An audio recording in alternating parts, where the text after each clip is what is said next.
सभी विद्यार्थियों का एक बार फिर से स्वागत है। विद्यार्थियों, समाकलन के अंदर आज हम बात करेंगे त्रिकोणमितीय फलनों के समाकलन की। त्रिकोणमितीय फलनों का समाकलन अलग अलग विधियों से किया जाता है। कई बार उसमें हम प्रतिस्थापन करते हैं, कई बार हम उसके अंदर त्रिकोणमिति के मानक सूत्रों से उसका रूप बदलते हैं। आइए देखते हैं इनके ऊपर आधारित कुछ प्रश्न। देखिए, मैंने बोर्ड के ऊपर ये 6 क्वेश्चन लिखे हुए हैं, एक एक करके इनको देखते हैं। पहले क्वेश्चन की बात करते हैं। cos 3x cos 4x dx का समाकलन करना है। समाकलन के अंदर हमारे पास गुणनफल के अंदर कोई सूत्र नहीं है, तो इस पहले क्वेश्चन को किस तरह से करेंगे। देखिए, सबसे पहला काम, इसको हम i के बराबर मान लेते हैं। अब किसी ऐसे सूत्र को काम में लेंगे जिसकी सहायता से इसमें हम मानक सूत्र लगा सकें। कैसे करेंगे? ये दोनों के दोनों त्रिकोणमितीय फलन गुणनफल में है, तो हम किस चीज की सहायता लेंगे? देखिए, मैं आपको सूत्रों से भी साथ साथ परिचित करा रहा हूं। 2 cos A cos B का फॉर्मूला लगाएंगे।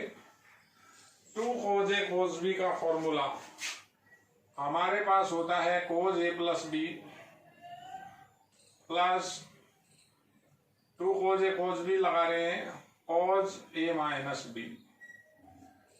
ये 2 cos A cos B का फॉर्मूला है जो गुणनफल को योग के रूप में कन्वर्ट कर देता है। अब यहां 2 किस तरह से आएगा? दोनों तरफ 2 से इंटू कर लेते हैं। 2i बराबर समाकलन 2 cos 4x को पहले लिख रहा हूं cos 3x dx, तो 2i बराबर,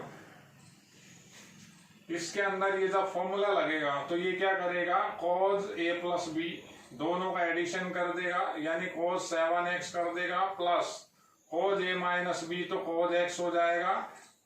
ये फॉर्मूला इस फलन के अंदर हमने लगा दिया। ये dx ऐसा का ऐसा लिखा। देखिए, आप क्या कर रहे हैं? हम त्रिकोणमिति काम में ले रहे हैं, त्रिकोणमितियों के सूत्रों को काम में ले रहे हैं। अब ये समाकलन योग के रूप में कन्वर्ट हो गया, दोनों भाग अलग अलग हो जाएंगे, आसानी से समाकलन हो जाएगा। किस तरह से होगा? 2i बराबर cos 7x dx cos x dx, सीधे भी कर सकते हैं। तो 2i बराबर cos 7x का sin 7x हो जाएगा। आपको क्या बताया था? जो x का गुणांक होता है अगर, तो उससे हम भाग दे देते हैं। 7 से डिवाइड cos x का इंटीग्रेशन करेंगे, sin x, x का गुणांक 1 है, 1 का भाग दिया, एक ही बात, प्लस एक इंटीग्रल कांस्टेंट C1 लिखा। अब 2 से और भाग देना है, तो जब 2 से भाग देंगे तो हमारा जो रिजल्ट बनेगा वो बनेगा i बराबर 1/14 sin 7x plus 1/2 sin x। ये C1 बटा 2 हो जाएगा, इसको मैं C लिख सकता हूं। ये इसका रिजल्ट है। देखिए, अगला क्वेश्चन यहां लिखा हुआ था cos 4x dx। इस सवाल को देखिए बेटा, हर बार प्रतिस्थापन भी नहीं होता, पहली कोशिश तो प्रतिस्थापन की ही होती है। देखिए, आप अगले क्वेश्चन को ट्राई करते हैं। sin square x। अब sin स्क्वायर का आपके पास समाकलन सीधा नहीं है। sin स्क्वायर x का आपके पास अवकलन सीधा है, पहले पावर का 2 sin x, फिर sin x का cos x। तो किस तरह से करेंगे? आपको 2 बेसिक और मानक सूत्र जो मैंने आपको बताया था, ये मैथमेटिकल के अंदर त्रिकोणमिति में रामबाण सूत्र हैं, वो याद रखने हैं। पहला फॉर्मूला है 1 माइनस cos 2 थीटा बाई 2, इसकी वैल्यू होती है sin स्क्वायर थीटा। दूसरा फॉर्मूला है 1 प्लस cos 2 थीटा बाई 2, इसकी वैल्यू होती है cos स्क्वायर थीटा। 11 से ही मैं बता रहा हूं, ये दोनों के दोनों सूत्र आप बिल्कुल याद रखिए।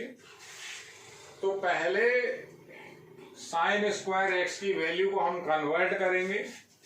कैसे कन्वर्ट करेंगे, देखिए इस सवाल को आई के बराबर मान लेते हैं, आई बराबर, तो यहां से इसकी वैल्यू रखें तो 1 माइनस कोस 2x अपॉन 2 हो जाएगा dx।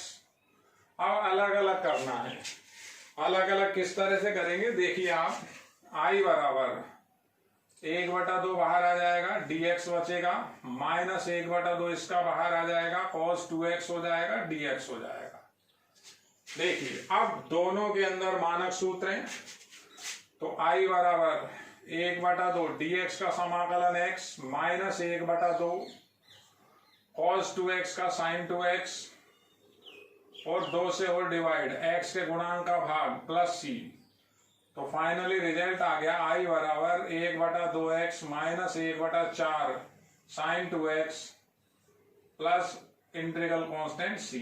देखिए ये सवाल का रिजल्ट है। एक एक करके आप सवालों को समझिए। इन सवालों में कोई प्रतिस्थापन नहीं है, केवल उसका रूप परिवर्तन कर रहे हैं हम, यानी त्रिकोणमिति को काम में ले रहे हैं। कैसे ले रहे हैं वो आपको यहां समझना होगा। अब एक बार मैं इस क्वेश्चन की बात करता हूं, फिर इस क्वेश्चन की बात करता हूं। दोनों के दोनों क्वेश्चन कैसे करने हैं समझिए आप। पहले इसी क्वेश्चन को ले लेते हैं, साइन स्क्वायर एक्स था, साइन 4x है। तो आई के बराबर माना, आई बराबर हमें क्या करना है, पावर हटानी है। पावर का इंटीग्रेशन नहीं होता, यानी फलन के अंदर जब फलन होता है तो उसका अवकलन हो जाता है, समाकलन बेटा नहीं होता। तो पावर हटाने के ये दो फॉर्मूले हैं, देखिए साइन स्क्वायर थीटा की वैल्यू ये रही, कोज स्क्वायर थीटा की वैल्यू ये रही। यहां कैसे लिखेंगे, इसको मैंने लिखा पहले साइन स्क्वायर एक्स का होल स्क्वायर और dx। अब वो साइन स्क्वायर थीटा की वैल्यू को यहां पुट करें तो किस तरह से वैल्यू बनेगी, देखिए 1 माइनस कोस 2x अपॉन 2 का होल स्क्वायर एंड dx। देखिए अब एक बार होल स्क्वायर खोलेंगे, 2 पावर 4 पावर से पावर 2 हो गई, पावर कितनी थी, टोटल पावर 4 थी, पावर 2 हो गई, 2 से फिर सिंगल पावर करेंगे।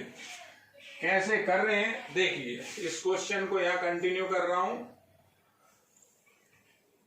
उसी के जैसा सेम ये दूसरा क्वेश्चन है cos 4x। पहले इस क्वेश्चन की बात कर लेते हैं। अब होल स्क्वायर खोलें तो होल स्क्वायर कैसे खुलेगा, देखिए आप, नीचे आ गया 1/4, होल स्क्वायर खोला, ऊपर आया 1 प्लस इसका होल स्क्वायर खोलेंगे तो यह आएगा cos square 2x minus 2 cos 2x and dx। देखिए dx को बिल्कुल अलग लिखना है, होल स्क्वायर खोला। अब सबको अलग अलग करें, तो सबको अलग अलग करें तो आई की वैल्यू बनेगी हमारे पास 1/4 समाकलन dx माइनस 1, ये 2 से 2 कैंसिल हो जाएगा, 1/2 cos 2x dx और प्लस का 1/4 cos square 2x and dx। देखिए अब इस समाकलन के अंदर अलग अलग पार्ट बने, अलग अलग 3 पार्ट बन गए। इसका समाकलन डायरेक्ट हो जाएगा, इसका डायरेक्ट हो जाएगा। क्यों, क्योंकि हमारे पास यहाँ मानक सूत्र उपस्थित है। इसके अंदर हम क्या फॉर्मूला लगाएंगे, cos स्क्वायर थीटा मानिए इसको आप, तो cos स्क्वायर थीटा का ये फॉर्मूला है। क्या करता है ये जो एंगल होता है इसको डबल कर देता है, एंगल सिंगल है डबल कर देगा, पावर हटा देगा। तो एक साथ करें, 1/4 dx 1/2 cos 2x dx। समाकलन का काम मैं एक साथ करूंगा, मैं एक बार लिख रहा हूं।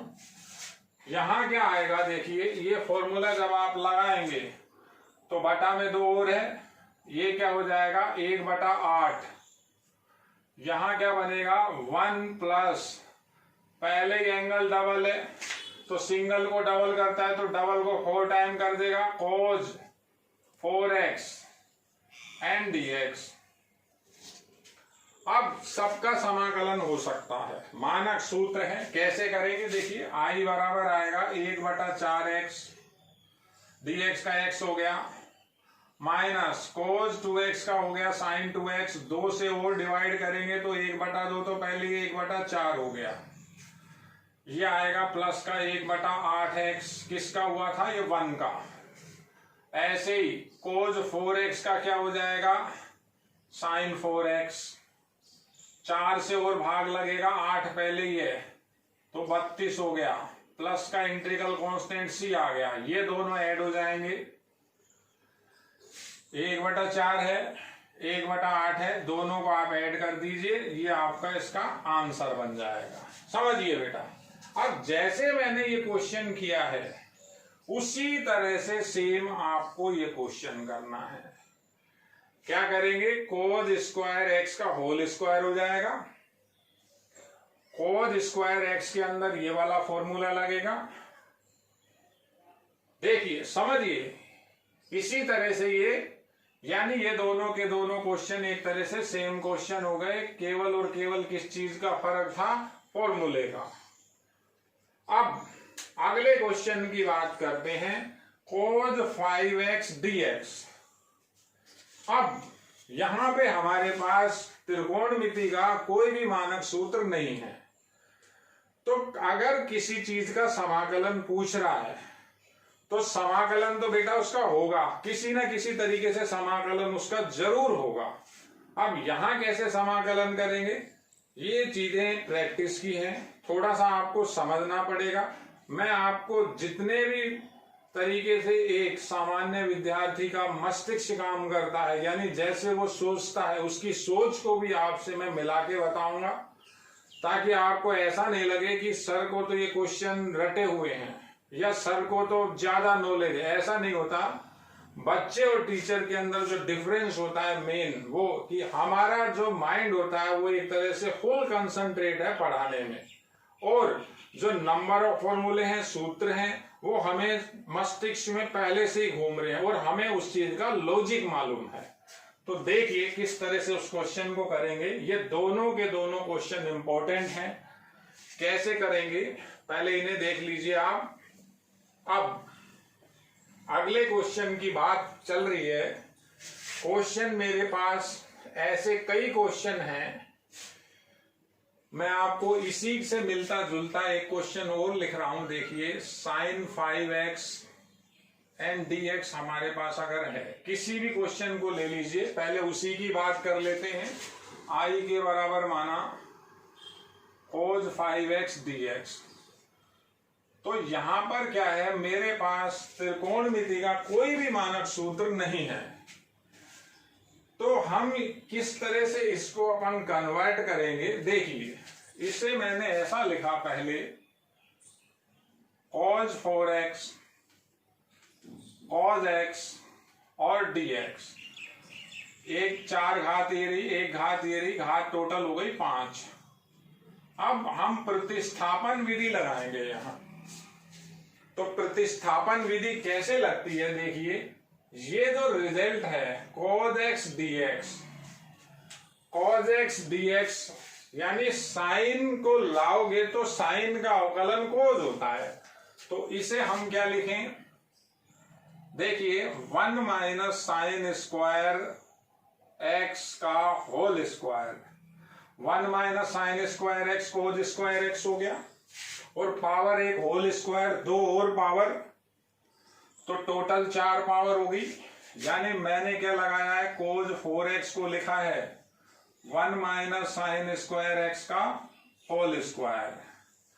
अब जो बच्चा ये लिख सकता है, मान के चलिए वो क्वेश्चन को करेगा ही करेगा, क्योंकि उसे हर क्वेश्चन के अंदर एक ऐसी क्लू लाइन होती है, एक लाइन ऐसी होती है जो सवाल को निर्धारित कर देती है। अब इस क्वेश्चन में कुछ भी नहीं है, जो बच्चा ये कर सकता है तो उसे आगे भी पता है कि मुझे करना क्या है। अब कई बच्चे कहते हैं सर ऐसा लिखा क्यों था, हमें याद कैसे रहेगा। गणित याद करने का काम नहीं है, गणित समझने का काम है, प्रैक्टिस का काम है। देखिए, साइन को जब हम मानेंगे, हम केवल साइन एक्स को टी मान रहे हैं, मान लिया मैंने, तो साइन एक्स का मेरे पास अवकलन है, तो डिफरेंशियल करें, differential with respect to x, तो साइन का अवकलन क्या हो गया, cos एक्स, उधर क्या हो गया, dt अपॉन डी एक्स, तो cos एक्स और dx का मान हो गया हमारे पास dt, ये पूरा dt हो गया।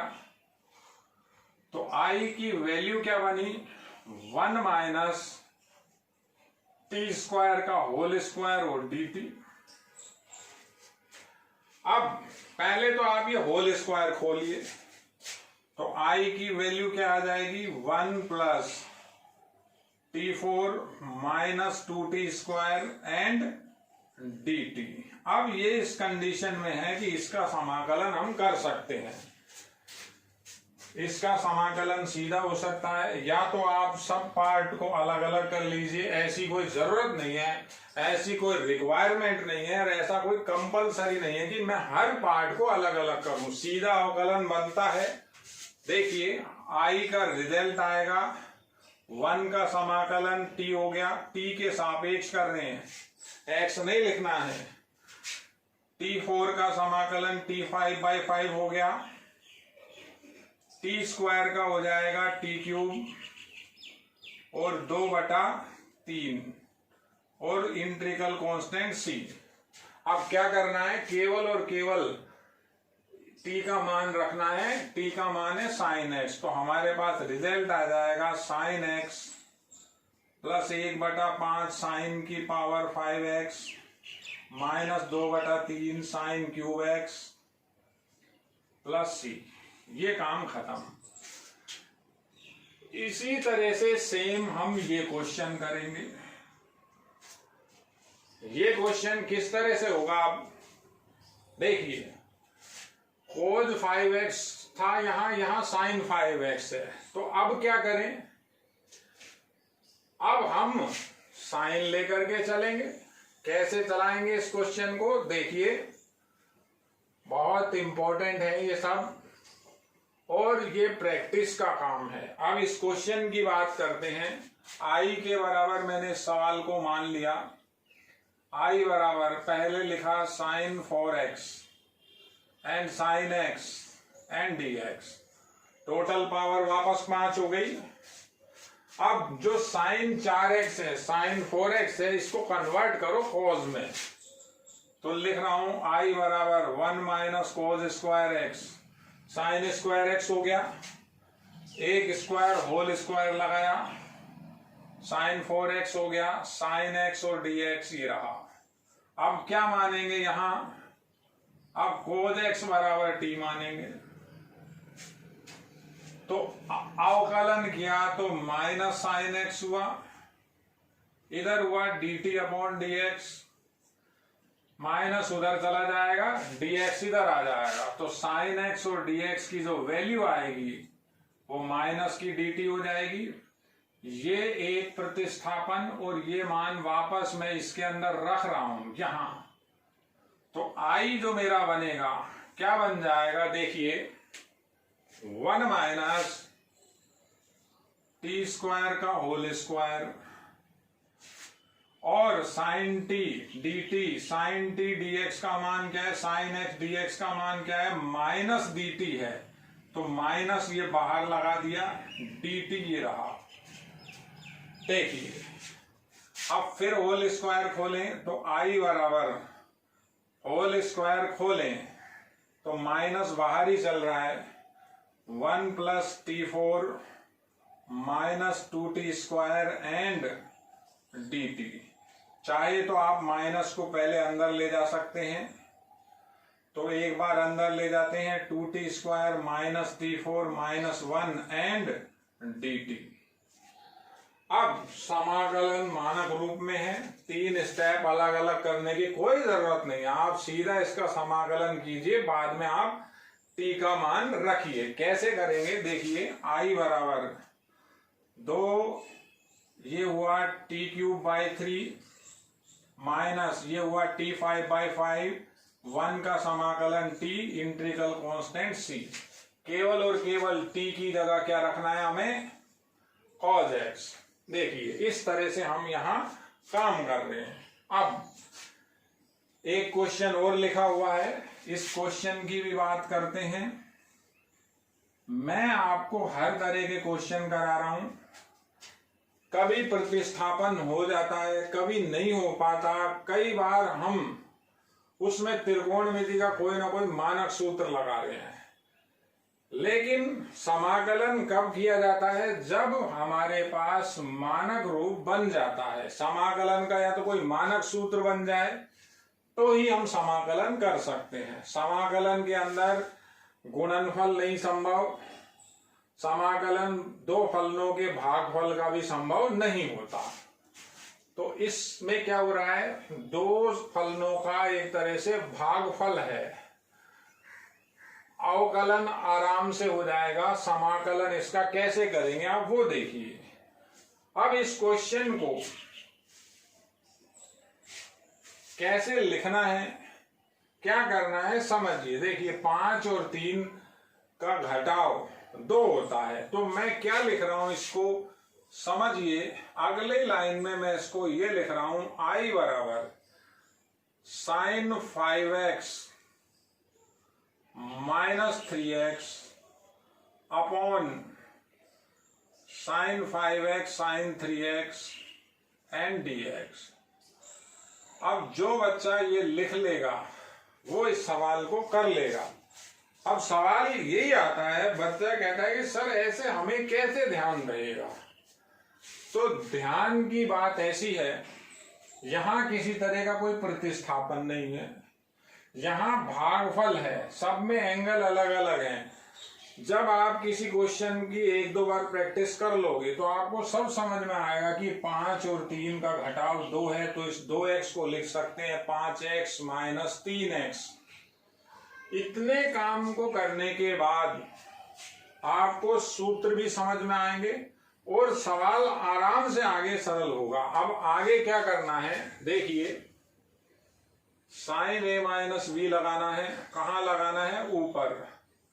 sin a माइनस बी क्या होता है, sin a cos b minus cos a sin b। ये अगर लगाते हैं तो i की जो वैल्यू बनती है ऊपर, ये आता है sin 5x cos 3x minus cos 5x sin 3x divided by sin 5x and again sin 3x और dx। अब बच्चा कहेगा सर अभी भी अपॉन में ये बड़ा और हो गया। नहीं, अब क्या है, आप अलग अलग करिए। अलग अलग करेंगे तो sin 5x से sin 5x कट जाएगा, ये cos 3x sin 3x cot 3x हो जाएगा। माइनस लगाएंगे, ये क्या हो गया, cot 3x। देखिए sin 5x फिर sin 5x कट गया, cos अपॉन sin cot हो गया। ऐसे इधर sin 3x से sin 3x कट जाएगा, ये हो जाएगा cot 5x and again dx। अब आप बेसिक फॉर्मूले लगाइए, मानक सूत्र लगाइए। मानक सूत्र क्या बता रखा है आपको, cot थीटा डी थीटा का आपको समाकलन याद होगा। cot का समाकलन क्या होता है, माइनस। कैसे याद करने हैं, आप इनको लिखिए बेटा, सब याद हो जाएंगे। देखिए मैं बनाने को बना के भी बताऊंगा इनको। cot का समाकलन आपको किस तरह से समझना है। मैंने, अब कोई बच्चा ये भी कह सकता है कि सर अभी तक तो आपने ये लिखवाए नहीं है। तो जितने भी मानक सूत्र हैं आप अपनी बुक में से उनको लिखिए, उनको याद कीजिए। ये भी एक तरह का डेरिवेशन है। मैं पहले इसी की बात कर लेता हूं। cot थीटा का जो फॉर्मूला है किस तरह से बनता है, इसको हम पहले लिखते हैं cos थीटा बटा sin theta and D theta. अब यहां प्रतिस्थापन करते हैं। प्रतिस्थापन क्या करते हैं, sin थीटा को हम मान लेते हैं कि थीटा के सापेक्ष अवकलन करेंगे तो cos थीटा आएगा, डी के अपॉन डी थीटा आएगा तो हमारे पास cos थीटा और d थीटा की वैल्यू dk हो जाएगी। तो ये जो इंटीग्रेशन है ये आपका कैसे रूप बदल लेगा, देखिए cos थीटा d थीटा की वैल्यू dk हो गई, नीचे k हो गया, इसका मानक सूत्र बन गया, क्या हो गया ये log k प्लस c। आई बराबर वापस हम मान रखेंगे, किसका मान रखेंगे, वापस मान k का। तो log मान k का क्या माना था, साइन थीटा प्लस c। ये एक बेसिक फॉर्मूला है, ये आपको याद रखना है। cos थीटा d थीटा का जो समाकलन होता है वो होता है log sine theta plus c। ये थीटा की फॉर्म में है, आप चाहे तो इसको x की फॉर्म में लिख सकते हैं। x की फॉर्म का फॉर्मूला क्या हो जाएगा, मैं वो फॉर्मूला यहां लिख देता हूं एक बार आपको। फॉर्मूला है cot x dx का जो इंटीग्रेशन होता है वो होता है log और मॉडुलस लगा के लिखिए साइन x प्लस c। ऊपर शायद आपको दिखेगा नहीं, जगह कम है, यहां लिख देता हूं समाकलन cot x dx की जो वैल्यू निकाली थी हमने अभी, प्रतिस्थापन किया था, वो आया था log sine x plus c। ये बेसिक फॉर्मूला है। एक मॉडुलस मतलब log के अंदर कभी कोई नेगेटिव क्वांटिटी नहीं होती, इसलिए जो साइन है इसको पॉजिटिव लेना पड़ेगा। आप किसी भी x के लिए इसका मान पॉजिटिव निकालेंगे। तो हम अगर दोनों में अलग अलग सूत्र लगाते हैं तो पहले के तो अंदर आता है log साइन 3x। आपको क्या बताया था, x के गुणांक का भाग लगेगा, माइनस ये अगेन आया log साइन 5x, x के गुणांक का फिर यहां भाग लग गया, प्लस इंटीग्रल कांस्टेंट c आ गया। देखिए cot x का जो समाकलन है हम उसकी बात अगले वीडियो लेक्चर में भी कर लेंगे। अगले वीडियो लेक्चर के अंदर हम ये समाकलन देखेंगे। देखिए tan x dx, cot x dx ये लिखा हुआ है, अगर वहां किसी को दिखा नहीं, नीचे की लाइन अगर नहीं दिख रही है तो मुझे अभी आइडिया नहीं लग रहा, क्योंकि कैमरा पीछे लिखा हुआ है, कैमरा पीछे लगा हुआ है, समझ नहीं आ रहा। कल इनकी बात करेंगे, ये सब प्रतिस्थापन से होंगे। sec x dx और cosec x dx, ये चारों के चारों त्रिकोणमितीय फलन प्रतिस्थापन की सहायता से इनके मानक सूत्र बनेंगे। उनको आपको समझना भी है और देखना भी है। देखिए, तो मैंने आज जो कुछ क्वेश्चंस किए हैं उनके अंदर हमने केवल 2 सवालों में प्रतिस्थापन किया और बाकी के सवालों में हमने क्या किया है, रूप परिवर्तन किया है। त्रिकोणमिति काम में ली है, पावर को डाउन किया है, किस तरह से वो समाकलन किए थे वो आप बेटा अच्छी तरह देखिए। आज के लिए इतना ही, धन्यवाद।